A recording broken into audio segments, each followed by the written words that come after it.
Hi bro. Hi, what is your name? Murali. Okay, మీకు ఇష్టమైన hero? Nani. Nani. So paradise coming June ఎలా అనిపిస్తుంది అన్న? టీజర్ అయితే ఇప్పటివరకు చూసినంతవరకు చాలా బాగుంది. సినిమా బ్లాక్ బస్టర్ అని ఎక్స్పెక్ట్ చేస్తాను. Okay, so Srikanth Odela first debut మూవీకి దసరా బ్లాక్ బస్టర్ హిట్ ఇచ్చారు నాని గారికి. సో ఈ మూవీ ఎలా ఉండబోతుంది? దానికి రెట్టింపు బ్లాక్ బస్టర్ అవుతుందని అనుకుంటున్నాం. ఓకే, సో నాని గారు చాలా డిఫరెంట్ కనిపిస్తున్నారు, ఎలా అనిపిస్తుంది అన్న? ఇప్పుడు హిట్ 3లో చూసిన దానికన్నా మాస్ రేంజ్లో చూడొచ్చు అని ఎక్స్పెక్ట్ చేస్తున్నాం. ఓకే, అంటే లా డాష్ డాష్ ఉంది చేతి మీద పచ్చబొట్టు నాని గారికి. సో ఎలా అనిపించింది అన్న? ఎక్స్పెక్ట్ చేశారా?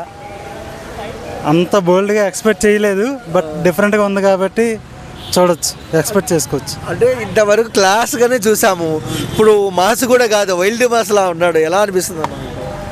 చూడడానికైతే యాంగ్జైటీగా ఉంది. ఎక్స్పెక్టేషన్స్ మరి డిక్రీజ్ కాకుండా హైప్ పెంచుతూ సినిమా బ్లాక్ బస్టర్ అవుతుందని అనుకుంటున్నాను. అంటే ఏం చెప్తారు? ఎందుకంటే నానిని మనం ఒక స్టైల్ ఆఫ్ క్యారెక్టర్లోనే చూసాం క్లాసిక్గా. ఇలాంటి మాస్, ఇలాంటి చేతి మీద పచ్చబొట్లు డిఫరెంట్గా చేస్తున్నప్పుడు ఎలా అనిపిస్తుంది మీకు అసలు? ఎలా అనిపించింది, ఫస్ట్ అయితే ఇంత బోల్డ్గా ఎలా ఒప్పుకున్నాడు అనుకున్నా. బట్ ఒక యాక్టర్ ఏంటంటే అన్ని రకాల జోనర్స్ చేస్తేనే కదా తన టాలెంట్ అనేది ప్రూవ్ అవుతుంది.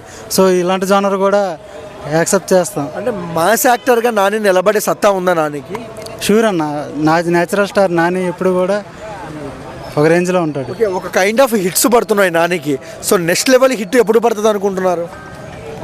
నెక్స్ట్ లెవెల్ హిట్ అంటే అది ప్యారడైజ్ ద్వారా వస్తుందని నేను ఎక్స్పెక్ట్ చేస్తున్నాను. సో ఓవరాల్గా శ్రీకాంత్ గురించి ఏం చెప్తారు director? He is a good director. నానిని ఒక రేంజ్లో ఒక బోల్డ్ హీరోగా, ఒక మాస్ హీరోగా చూపిస్తారని ఎక్స్పెక్ట్ చేస్తాను.